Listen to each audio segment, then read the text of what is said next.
hecho de paz y una oportunidad para que nuevas historias, otras historias, lleguen a los territorios más afectados por el conflicto armado y la inequidad en Colombia.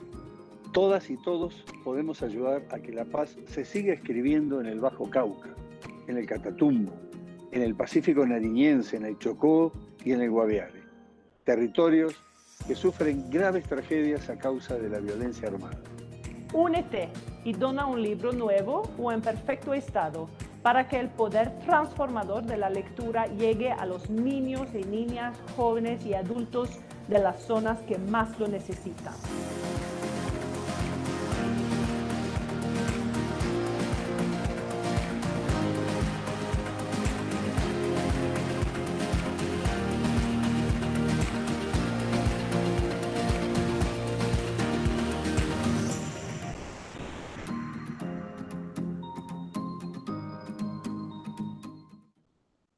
Bienvenidos a la Feria Internacional del Libro de Bogotá. Imaginemos y vivamos juntos esta historia.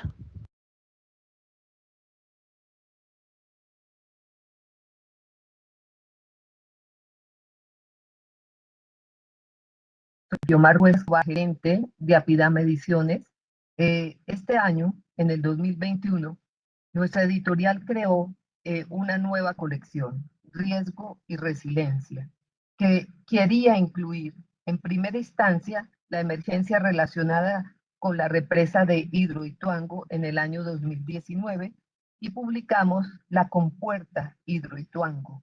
Y luego, una colección de libros que refleja el día a día de una de las pandemias, el COVID-19, más complejas que ha vivido la humanidad.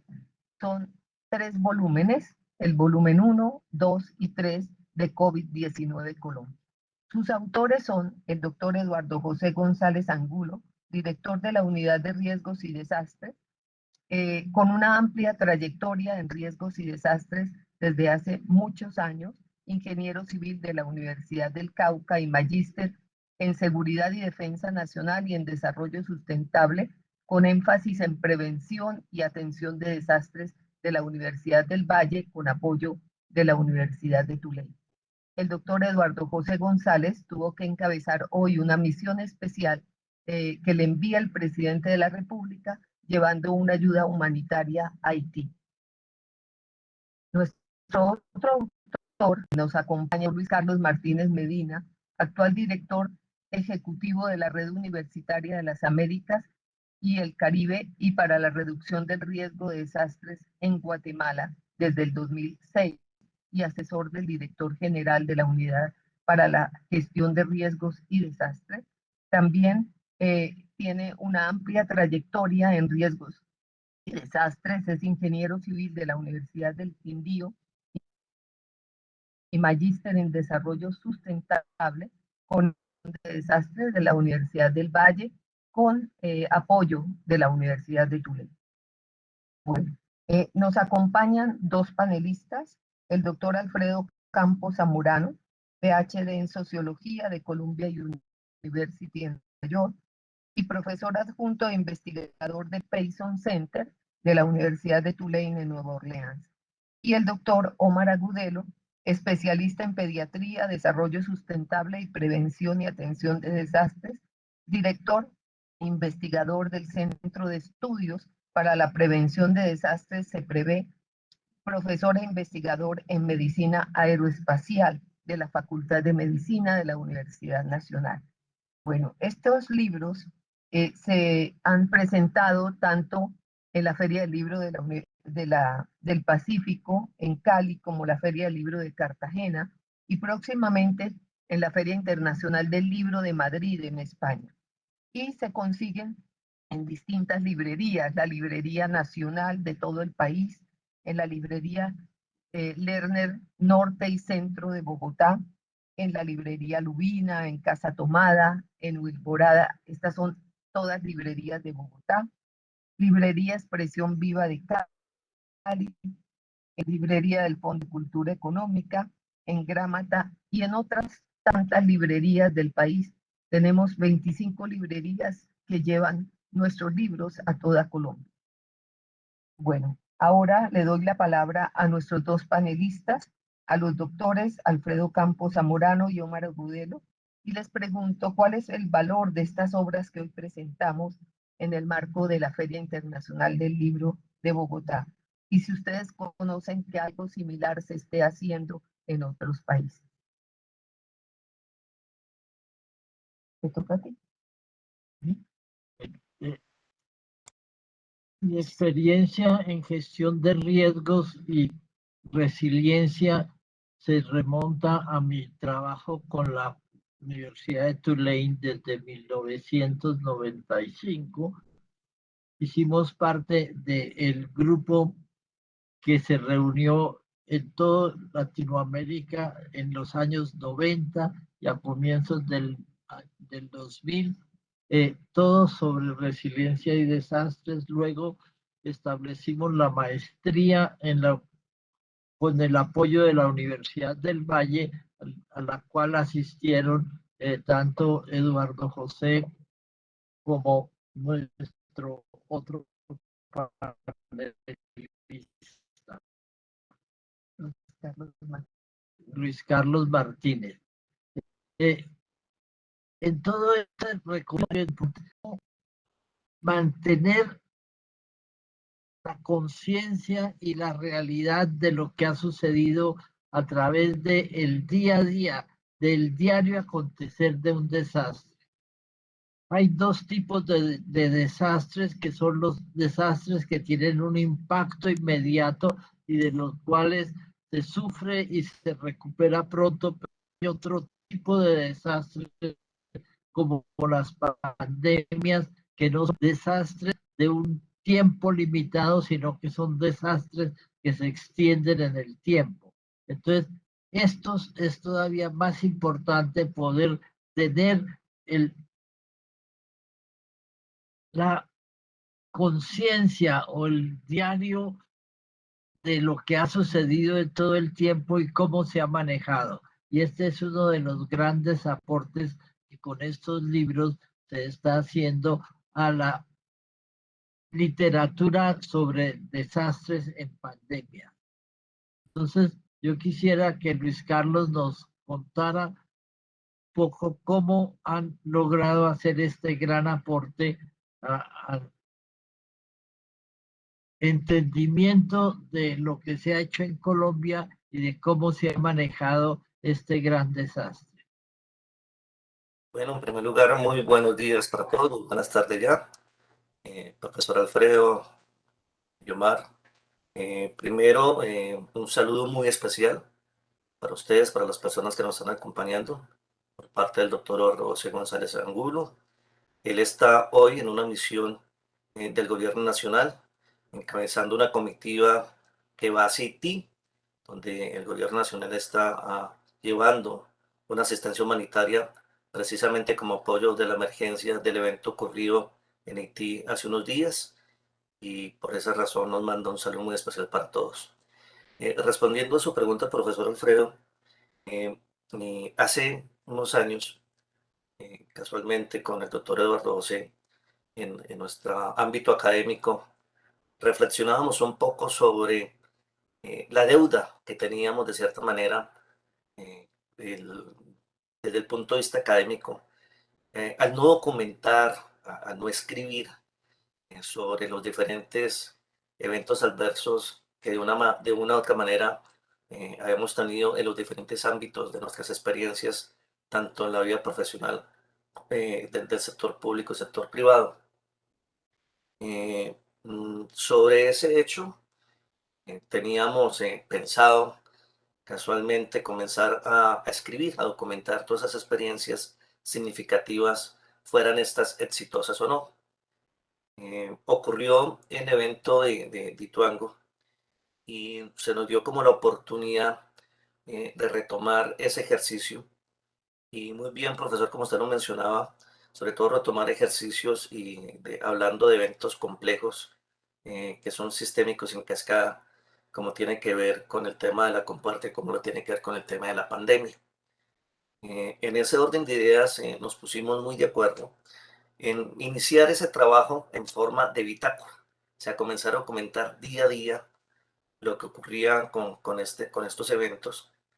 Y fue así como la primera, digamos, discusión que tuvimos, era mirar qué documentar de una forma que no fuera sesgada, de una forma que le permitiéramos conocer o tener las diferentes miradas de los diferentes sectores, sean estos públicos, privados y comunitarios, desde todo el orden, desde el orden nacional, pero desde el orden de los diferentes sectores, como veían el problema, desde los medios de comunicación, desde los entes de control.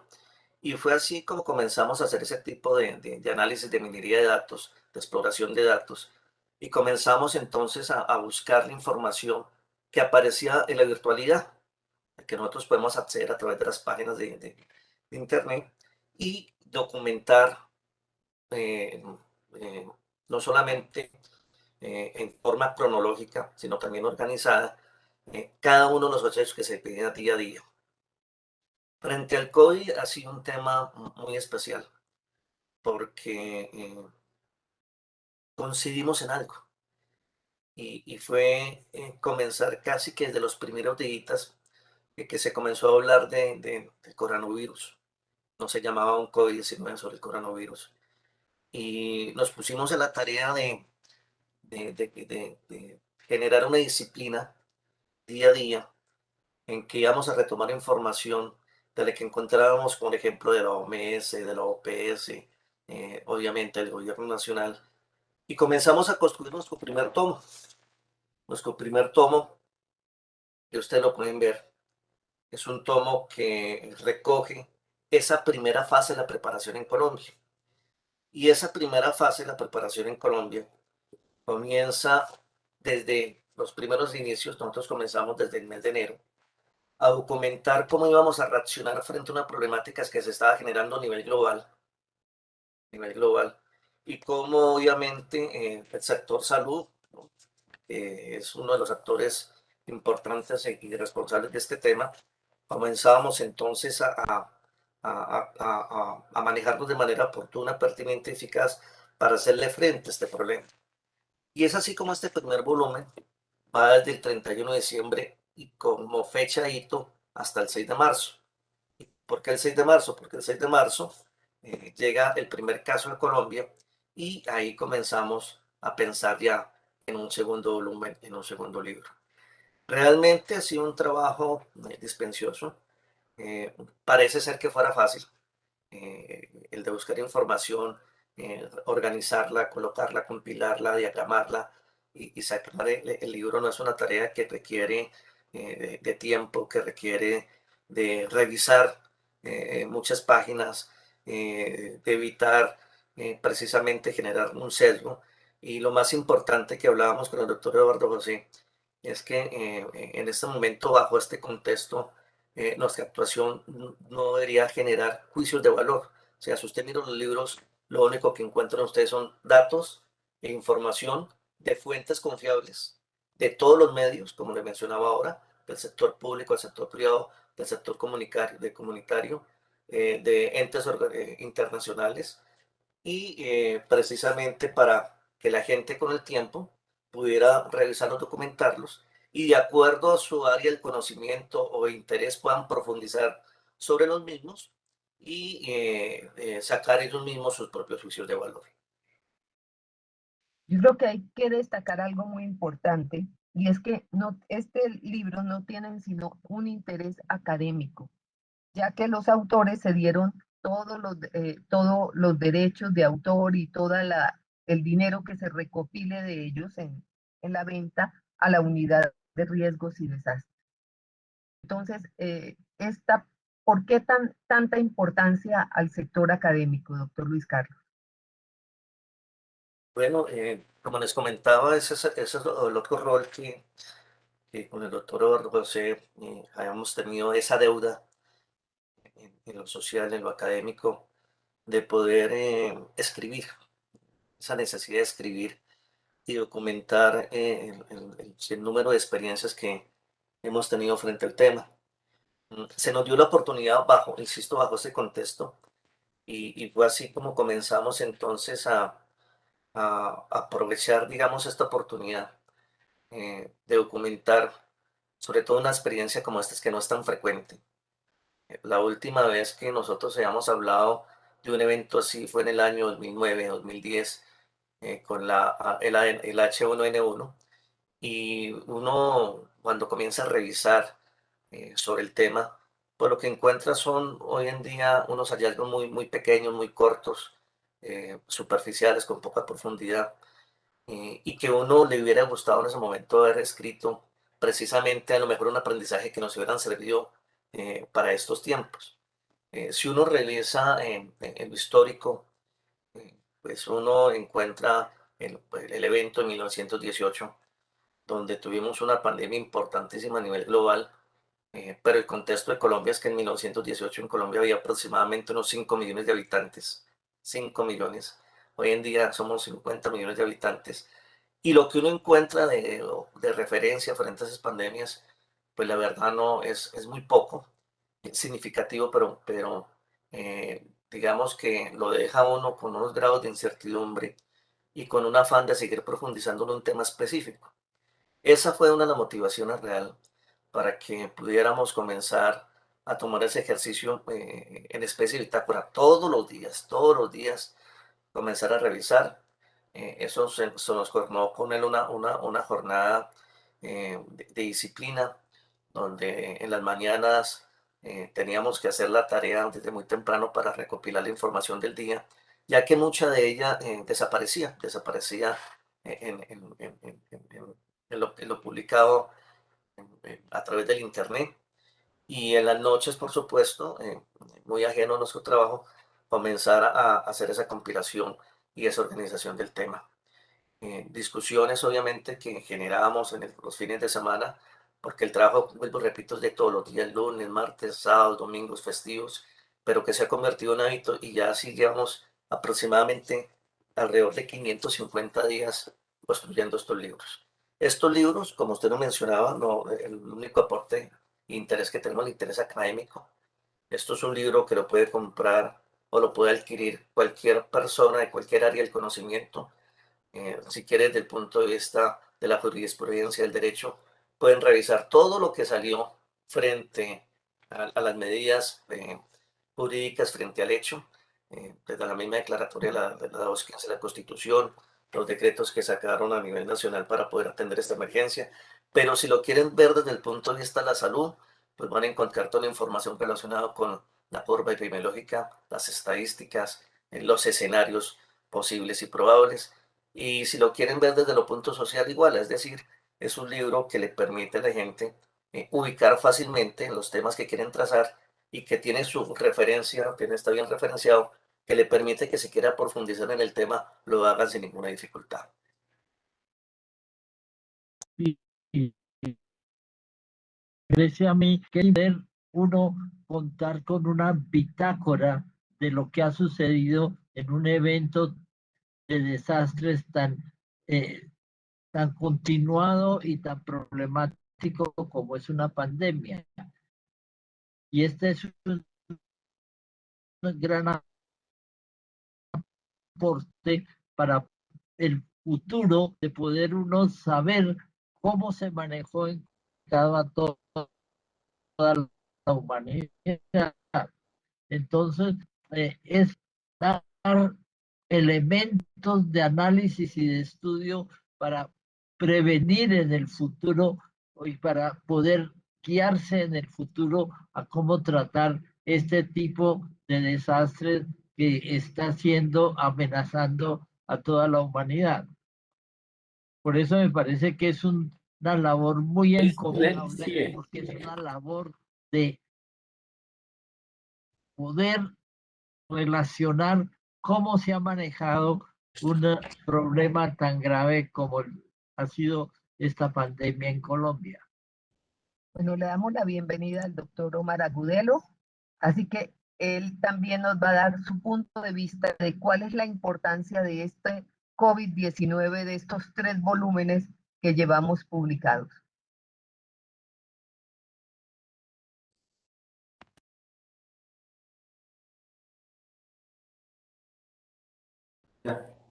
¿Me escuchan?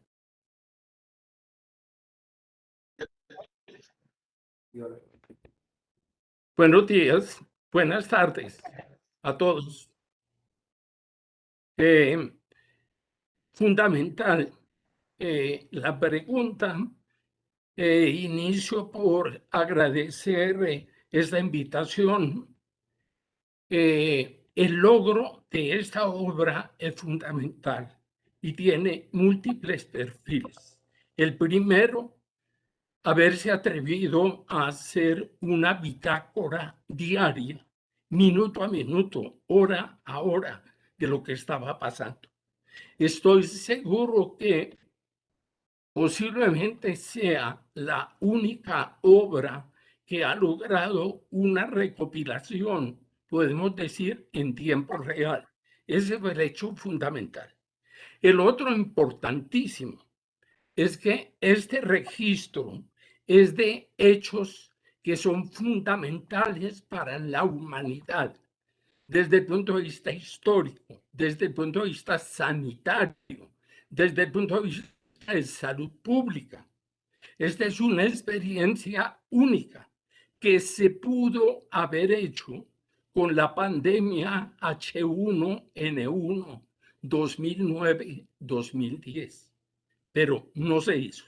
Y esta vez se atrevieron los dos ingenieros con un bagaje académico científico que los respalda, y eso es muy importante.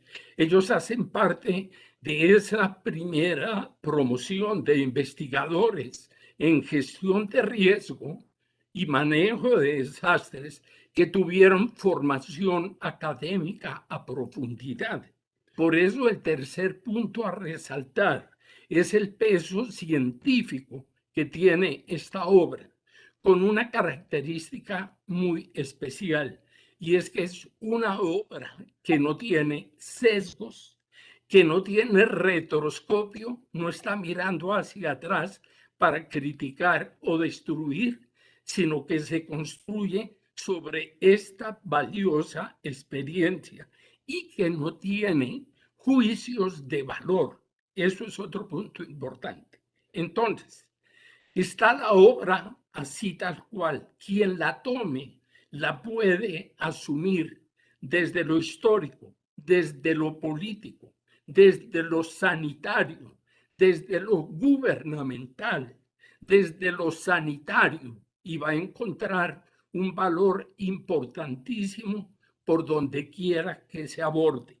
Por eso también la validez del título que los califica es una bitácora, es el registro diario de hechos, de eventos que van a dar una proyección de hecho en un país que perdió su historia.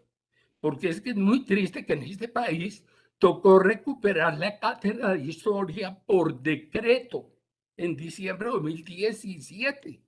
Luego, este es un documento también que abre la compuerta histórica sobre una enfermedad de dimensión mundial, una enfermedad nueva que genera alertas, material y metodología desde cualquier enfoque hacia nuevas posibilidades, porque tendremos nuevas pandemias.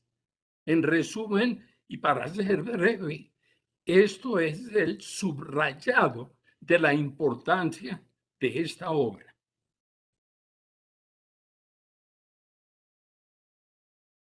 Profesor Omar, muchísimas gracias. Sí, efectivamente, cabe la oportunidad de mencionar de que lo llamamos bitácora precisamente en la función de ser ingenieros civiles, en la función de que en una obra de ingeniería debemos de llevar un libro o una agenda donde escribamos qué ocurre día a día de una forma sistemática, de una forma organizada, precisamente para llevar un control.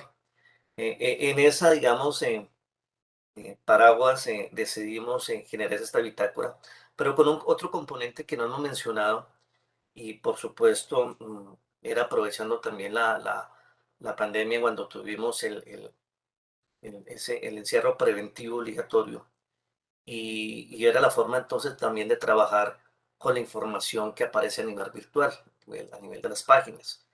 Realmente aquí nosotros resaltamos y agradecemos a las personas que publicaron al comienzo, muchas instituciones que comenzaron y personas del orden natural que comenzaron a publicar información, datos, infografías, gráficas, estadísticas sobre el tema y que nosotros comenzamos a revisar, que era una tarea que nos llevaba 3 o 4 horas diarias solamente en revisarlo para poder, digamos, reunir esa información, poderla compilar, generar evidencia en la misma, agruparla y registrarla a través de estos libros, ¿sí? Estos libros. Como le mencionaba, en este momento el tomo 1, como lo decía, maneja la parte de la preparación del evento, la primera fase, que va desde 31 de diciembre al 6 de marzo. El segundo volumen, que maneja la fase de contención, este volumen va desde el 6 de marzo, que fue el primer caso, hasta el 31 de marzo, donde se pierde el número de casos. Y comenzamos el volumen 3, que va desde el 1 de abril hasta el 31 de mayo, que comenzamos ya con esa parte de la reapertura gradual. Pero el trabajo que importante es, y que hay que mencionar, es que nos apoyamos, por supuesto, de las personas, de las instituciones que quisieron compartir con ellos esa información, que quisieron compartirla a través del Internet y que nosotros, por supuesto, la retomamos y la agrupamos en este libro de bitácoras, precisamente para que en el futuro quede un documento que permita revisar, ¿no?, lo que pasó con este evento adverso, su complejidad, sus dificultades, conocer sus brechas, sus vacíos, sus logros, sus avances, y de esa forma no olvidar, ¿no? Dejar algo de verdad para la memoria histórica, porque en un hecho que hemos discutido muchísimo es que nosotros, tanto de manera individual y colectiva, en nuestra memoria comienza a olvidar, y esas experiencias nos escriben, nos documentan, y por eso cuando volvemos a tener un caso, a veces repetimos acciones que no deberían de pasar o de hacer precisamente por no haber hecho la tarea de documentar. Cuéntanos en los títulos cómo se desarrollan o por qué el título de fase de preparación, fase de contención y fase de mitigación. No, esto obedece a la política que se mantuvo inclusive de la Organización Mundial de la Salud, donde ya para los epidemiólogos se tenía, digamos, esas 3 fases que tienen que ver con una pandemia. Entonces, la primera fase de preparación es las acciones que se hacen antes de que llegue el primer caso, ¿sí? Después viene entonces la fase de contención, y es que cuando llega el primer caso, lo que queremos es precisamente tener esa vigilancia sobre ellos hasta que llega el momento en que se pierde el número de casos y no tenemos ese monitoreo. Y comenzamos ya la fase de mitigación, que son las acciones precisamente para reducir el impacto del mismo. Sin embargo, en estos 3 tomos que tenemos publicados, de 7, que ustedes ya saben muy bien, estamos preparando, que están en proceso de ser publicados en el transcurso de este año y el próximo, ya comenzamos a tomar otras fases que están asociados precisamente con esa política que se ha dejado a nivel de gobierno. El volumen 4 aborda lo que va a ser la fase de reapertura gradual, y esa va desde el 1 de junio hasta el 25 de julio en su primer tomo, porque al documentar esta información resultamos con tener documentado más de 1000 imágenes, más de donde van gráficas, donde van videos, donde van estadísticas, donde están noticias con apuntes y aportes significativos que seguramente si hoy en día quisiéramos recordar que hicimos en la fase de mitigación, con seguridad ya se nos ha olvidado muchísimas cosas. Entonces, ahí logramos sacar esa fase de reapertura gradual que es del 25 de junio hasta el 31 de agosto. Este es un libro que ya próximo ya está para publicar. El volumen 5, que lo llamamos fase de adaptación y reactivación económica, que es del 1 de septiembre hasta el 30 de noviembre, que está en este momento en edición. El volumen 6, que habla de la parte de resiliencia y segundo pico, que va del 1 de diciembre hasta el 17 de febrero, y ya el 17 de febrero, hasta la fecha, que es un trabajo que estamos realizando, se habla ya del proceso de vacunación, desde el primer día es que se inicia la primera vacuna en el país y con algunas discusiones que hemos tenido con el doctor Eduardo José, estamos determinando si de pronto tenemos como fecha límite lo que es el primer caso del Delta que llegue al país y ahí comenzar otro escenario, pero es algo que estamos discutiendo. Pero sí, son 7 tomos, está para ser publicados y que mantiene esa rutina y esa disciplina de documentar día a día todos esos logros, avances, esas brechas, esas dificultades y esos desafíos que se han tenido desde el orden nacional para enfrentar el COVID, con comentarios desde las diferentes aristas, de las diferentes visiones, desde diferentes opiniones de lo público, lo privado, lo comunitario, los medios de comunicación, los noticieros, la Contraloría, los entes de control, eh, el mismo ministerio, la Organización Mundial de la Salud, la Organización Panamericana de la Salud. O sea, son varios actores que dan sus diferentes opiniones que la gente le va a permitir precisamente conocer las diferentes miradas, las diferentes aristas y hacer y generar su propio contexto y generar sus propios juicios de valor. Es bueno resaltar que a partir del tomo 4, 5, 6 y 7 se divide en 2 volúmenes, que es tal la cantidad de información que se ha conseguido que no sacar un libro de 1200 páginas es muy difícil. En cambio, hemos dividido en tomos de 500 o 600 páginas en cada volumen. Sí, así es. Y eso lo permite que sea un poco más manejable, pero insisto, aquí van a encontrar toda la información día a día. Van a encontrar las imágenes, van a encontrar los datos, van a encontrar infografías, van a encontrar los comentarios, van a encontrar las estadísticas que, como lo decía el profesor Omar, le va a servir a cualquier área del conocimiento. ¿Por qué? Porque le va a permitir encontrar y asociar los datos que él prefiera conocer y las referencias, porque cada imagen, cada documento está referenciado, le va a permitir profundizar aún más en el tema y, ¿por qué no? Con seguridad, pienso, bueno, profesor Omar y profesor Alfredo, que esto va a servir de referencia para muchos estudios de investigación que vendrán en el futuro inmediato o en el futuro cercano.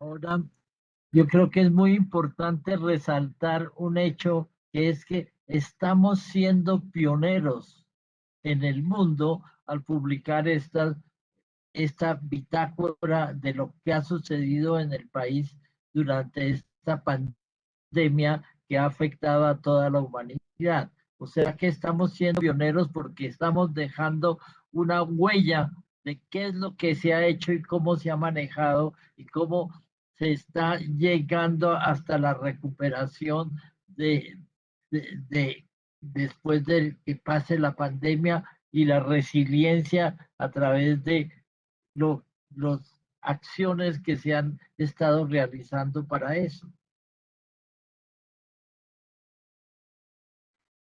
Sí, en un Bueno, principio, como lo doctor comentamos, la intención es netamente académica, eso lo queremos dejar enmarcado.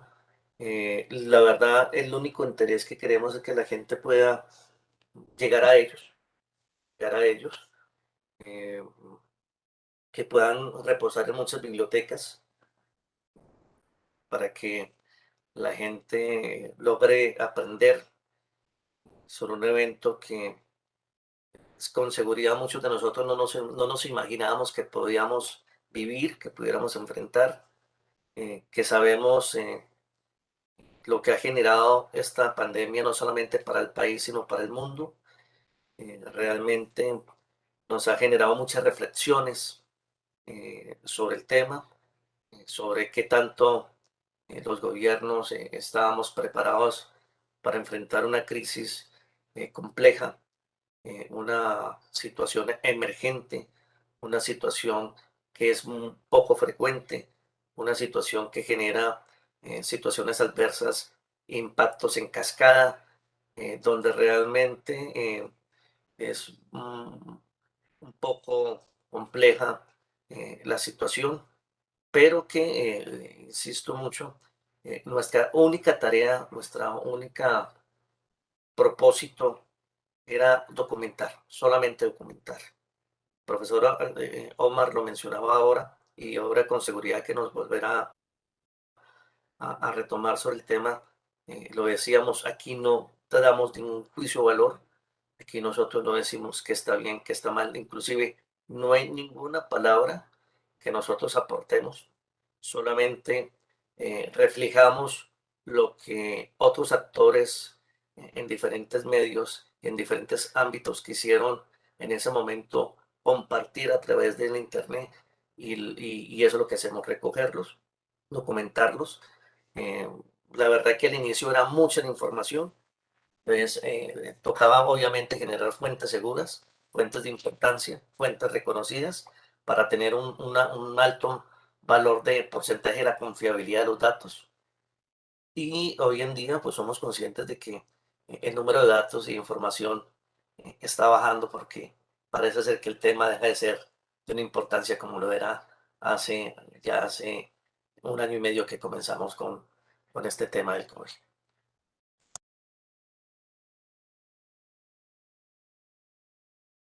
Sí, creo que en dos puntos de lo que expresa el profesor Luis Carlos son fundamentales, y es que este es un aporte para el contexto mundial. Y yo quiero que en eso insistamos. Esta no es una historia contada para encerrarse en sí misma, sino que es una historia vivida el día a día, del cómo actuamos, de qué decisiones se tomaron, cuál ha sido el perfil en ese sentido de las instituciones, de los sectores, de los gobernantes, de las mismas comunidades. Ahí hay un registro muy respetuoso del quehacer y del actuar de los distintos sectores, incluso públicos y privados, y también de sus comunidades. Y en esto insisto porque hace parte muy fiel de respeto a nuestra normatividad. Los dos autores tienen cargos de responsabilidad, el uno como director y el otro como asesor de la Dirección Nacional de Gestión del Riesgo de Desastres de la República de Colombia. Y lo digo con todo su título en extenso. Eso quiere decir que aquí hay un espíritu de gestión de riesgo, un espíritu de entender que no estamos enfrente a un problema de salud mundial, no es solo la pandemia, un problema de salud, sino un evento biosanitario de dimensión mundial que afecta a todos los sectores: el público, el privado, el político, el administrativo, el económico, el cultural, el social, comunitario. Los toca y nos toca a todos.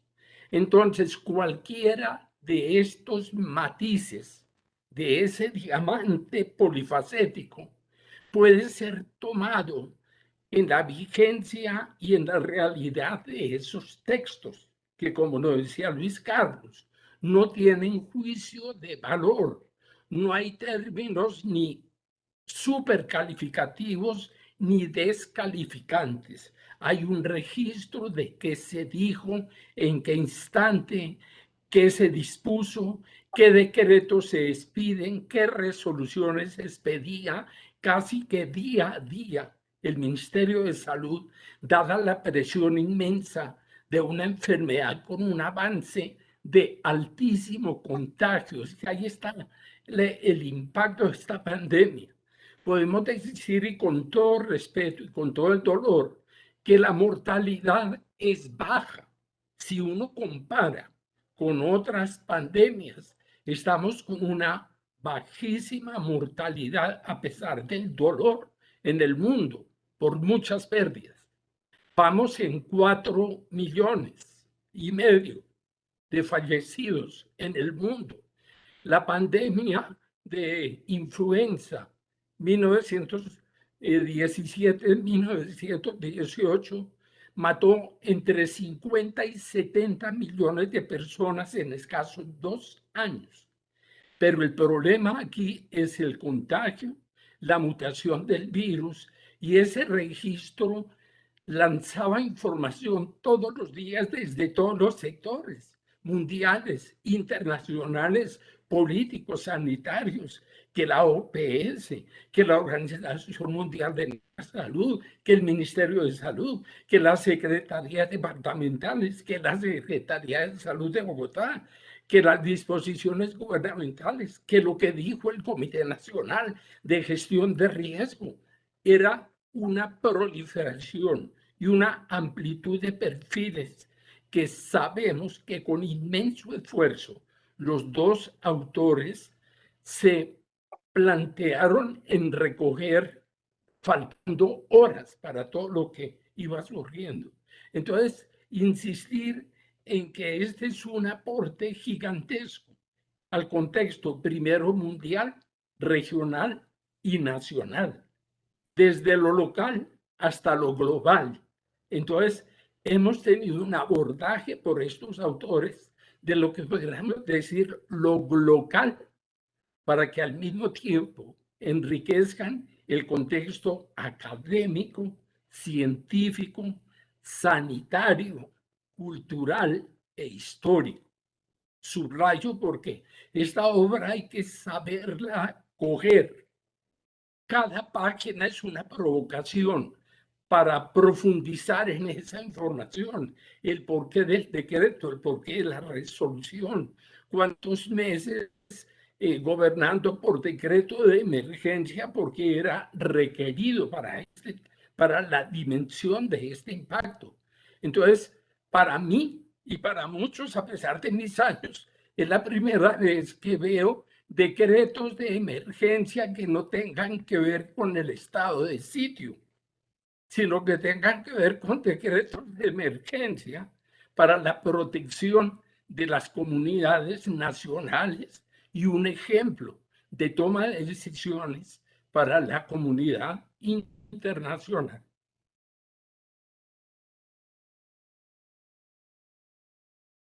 Así es, profesor Omar. Inclusive, los tomos tienen una mirada mucho más allá del sector salud. Sí. Como usted lo acaba de mencionar, el problema es un problema de gestión del riesgo.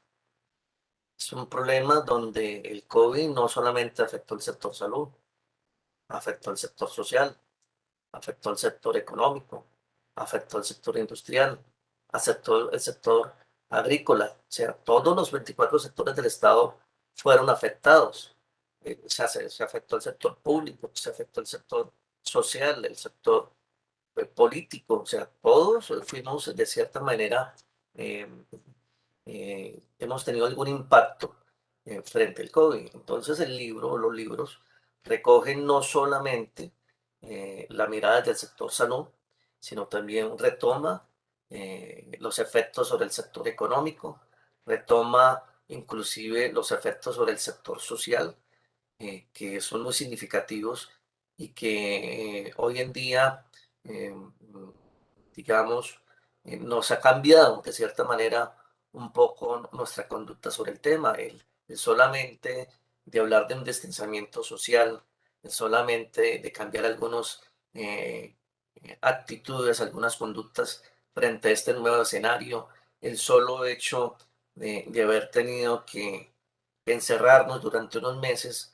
precisamente para evitar o mitigar o frenar o desacelerar el crecimiento del contagio. Son hechos que se encuentran consignados acá y que van a permitir precisamente eso, ¿no? Conocer desde lo cultural, desde lo político, desde lo institucional, desde lo social, esos cambios y esos abordajes y esa toma de decisiones que se han dado precisamente para enfrentar esta pandemia, para enfrentar este COVID-19, por supuesto, con hechos desafortunados como han sido las personas que han perdido la vida, que sin lugar a dudas yo me atrevería a decir que todos hemos perdido un amigo, hemos perdido un familiar, hemos perdido a alguien directo precisamente por este COVID, por esta pandemia, y que de cierta manera nos ha cambiado un poco nuestra forma de vivir, nuestra forma de actuar y que bueno, eso es lo que realmente pretendemos consignar, más que números estadísticos, porque hay números, hay muy buena estadística de diferentes fuentes. Inclusive le va a permitir a usted comparar qué tan lejos o cerca se acercan de la realidad, de diferentes fuentes.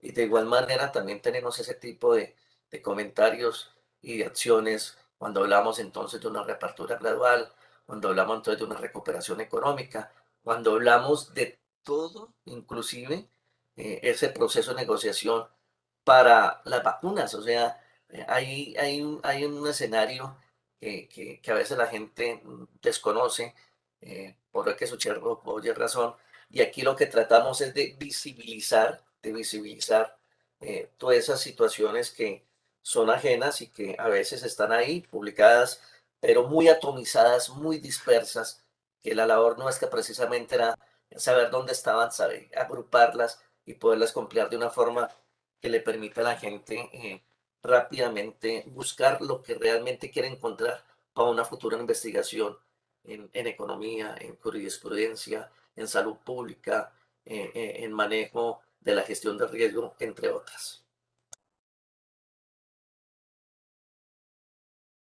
Y es que esta investigación nos hace caer en cuenta, pero en forma muy específica, de cómo la humanidad actualmente está sometida a un riesgo de supervivencia muy grande, que no se había presentado en las épocas pasadas, porque este riesgo afecta a toda la humanidad. Entonces, es importante poder entender cómo manejar este riesgo que pone a la humanidad enfrentada a el hecho de que puede afectarse a través de una pandemia y puede prácticamente o reducirse o desaparecer. Entonces, es importantísimo poder tener una bitácora de cómo se ha manejado este riesgo, porque es como se lanza uno a un que no, no entonces muy importante de poder tener en cuenta y ese es yo creo que el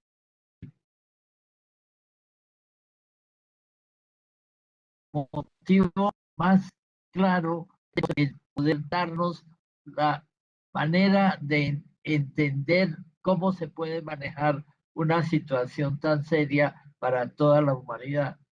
Es bueno que nos hable el doctor Luis Carlos de La Compuerta, Hidroituango, que es otro gran libro que se ha publicado este año y es una recopilación también día a día de todos los sucesos alrededor del tema del desastre de Hidroituango.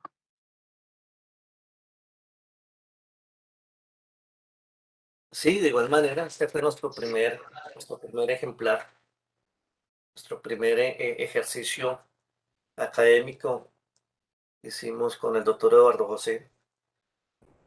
El COVID 1, 2 y 3, los que vienen, es una emulación de lo que se trabajó en este libro, donde lo que hicimos fue precisamente retomar cómo se enfrentó una contingencia de la represa de Hidroituango, dada una socavación que se presentaba en los túneles y que obligó precisamente a cerrar tanto la compuerta 2 como la compuerta 1 de la Casa Máquinas. Entonces, el libro, de igual manera, con el mismo estilo, se trabajó fue sobre la evidencia que se tenía a nivel de la virtualidad, que nos permitía entonces conocer paso a paso, así que es un paso a paso de lo que se formuló para enfrentar esta crisis, hora a hora, precisamente para evitar una tragedia mayor, como era la de tener un problema asociado a la pérdida de vidas humanas. Ese digamos que fueron las prioridades. La segunda, que tuviéramos una pérdida ambiental importante sobre la zona, en el río Cauca. Y la tercera, por supuesto, que esta obra de ingeniería pues también tuviera una pérdida en su físico construido. Entonces aquí documenta esa toma de decisiones, ese proceso de negociación, ese manejo de la crisis que permitió tomar las acciones que la gente conoció en su momento, pero que aquí obviamente las documenta cada uno de los pasos y permite entonces generar un documento final que le permite a la gente recordar un evento que también era poco frecuente, era muy infrecuente este tipo de emergencias, digamos que no era frecuente que nos encontráramos frente a ellas y realmente genera un resultado final que le permitirá al lector conocer el paso a paso y de nuevo generar sus propios juicios de valor. ¿Sí? Igual, aquí están opiniones de los diferentes ámbitos, desde lo político, lo social, lo institucional, desde los entes de control, desde el mismo Empresas Públicas de Medellín, desde el mismo gobierno, y que permitirá entonces al lector recordar ese evento significativo en la historia del país, un evento que puso en cierto momento en crisis la obra de ingeniería, esta obra de ingeniería tan importante, pero de igual manera la preocupación sobre no generar un impacto negativo sobre ese ambiente natural representado en los ecosistemas del río Cauca, pero lo más importante en esas acciones para evitar que en un evento adverso tuviéramos pérdidas de vidas significativas.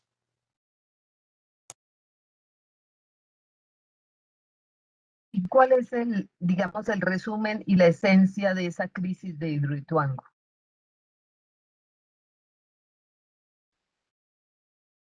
Yo creo que el valor agregado que se presenta con este documento es precisamente eh, recordar, porque esto realmente lo que hace es una memoria de las acciones que se hicieron en esos días por parte de los tomadores de decisiones frente a cómo buscar las mejores acciones posibles y probables que generaran un buen ejercicio sobre la gestión sobre el riesgo más que la gestión sobre el desastre.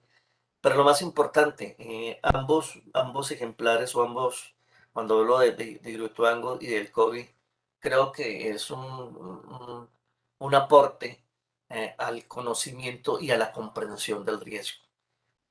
Siempre nosotros mencionamos de que para hacer gestión sobre el riesgo hay que conocerlo, pero no solamente hay que identificarlo, conocerlo, sino comprenderlo, es decir, darle un significado a estos datos que contienen una información de unas fuentes confiables y ese significado que le va a dar el lector con seguridad le va a permitir generar un contexto de lo que pasó, le va a permitir, sumado a su criterio, tener una mejor apreciación de lo vivido, tener una mejor apreciación de lo que se abordó y eso le va a generar argumentación y evidencia para tener un buen aproximamiento a esos juicios de valor.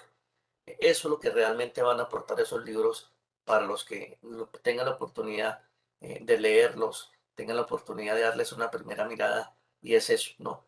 Acercarlos a un mejor contexto, a una mejor apreciación de lo que se ha tenido que hacer frente a la toma de decisiones para enfrentar tanto el tema de la compuerta en su momento, como lo es en día el COVID, como una pandemia que nos ha tocado a todos.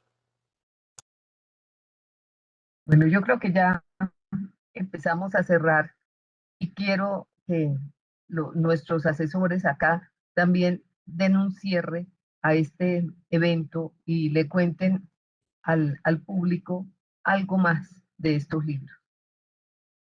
Doctor Omar Agudelo. Con mucho gusto. Quiero hacer este cierre referentando también la importancia que tiene para el sector salud que se tenga este referente tan importante, ese punto a punto, ese paso a paso, porque esta circunstancia obligó a aplicar normas que despertaron también un quehacer, de hecho, importantísimo en el sector salud, no como lo único, sino que ayudó a que el sector también tuviera que fortalecer su quehacer institucional, hospitalario, normativo. De hecho, el desarrollo en salud fue muy importante. Si nosotros miramos, hubo impulso a todo lo que son métodos de prevención, métodos de atención primaria, métodos de bioseguridad masiva. Y digo masiva, es que múltiples acciones sobre individuos enfermos hacían que perfectamente actos de ambulancia paciente se dieran 600, 700 por día, con paciente grave, contagiante, con riesgo para los interventores del sector salud. Y eso ayudó a que hubiera métodos adecuados de bioseguridad que nunca se habían ensayado masivamente en cuanto a atención primaria y a atención prehospitalaria. Eso es una intimidad muy valiosa para el sector. Pero fuera de eso se agilizó el diagnóstico molecular, la bioingeniería se vio impulsada, la misma bioquímica, todo lo que tiene que ver con seguridad, todas las acciones de hecho de cuidado intensivo, y fuera de eso otras que dieron un salto, como la telemedicina y la teleasistencia. Muchas cosas las hicimos a distancia porque se requerían en ese instante, o por la lejanía o por la urgencia de un evento, por ejemplo, en nuestra Orinoquia, en nuestra Amazonia, donde las instituciones académicas universitarias, los hospitales universitarios, tuvieron que amplificar en telemedicina. Pero fuera de eso, pensemos, nuestras universidades se dedicaron a diseñar equipos de alta mecánica y alta tecnología. Todos los equipos de asistencia ventilatoria. Tuvimos a nuestras universidades diseñando ventiladores. Todo antes teníamos que importarlo y fuimos capaces de hacerlo en nuestro país. Ese fue otro salto importantísimo. Entonces fue el estímulo a la electrónica, a la ingeniería mecánica, a la robótica, a la nanotecnología. Eso hay que mirarlo, ya no solo desde la atención de los pacientes, sino cómo se mejoró en la posibilidad de acción y de atención. Y el subrayado importantísimo, los héroes, entre comillas, eran los profesionales actuando bajo juramento hipocrático, salvar vidas, hacer hasta lo imposible por ello. O sea, no tanto el sobrenombre los superhéroes, sino la ratificación de que se estaba cumpliendo con el juramento de proteger y salvar vidas. Al fin de cuentas, somos viajeros de una nave única que está volando a 120.000 kilómetros por hora en el sistema solar y no tenemos otros vecinos que nos ayuden. Somos nosotros, aldea única, nave única. Bueno, yo creo que debemos ya cerrar y agradecer tanto a Corferias como a la Cámara Colombiana del Libro esta posibilidad de llevar nuestros libros a todo el público y que conozcan estos libros del COVID-19 Colombia, los 3 primeros volúmenes y La Compuerta Hidroituango. Bueno, feliz tarde a todos. Igualmente. Así es, feliz tarde para todos. Gracias. Hasta luego. Feliz tarde.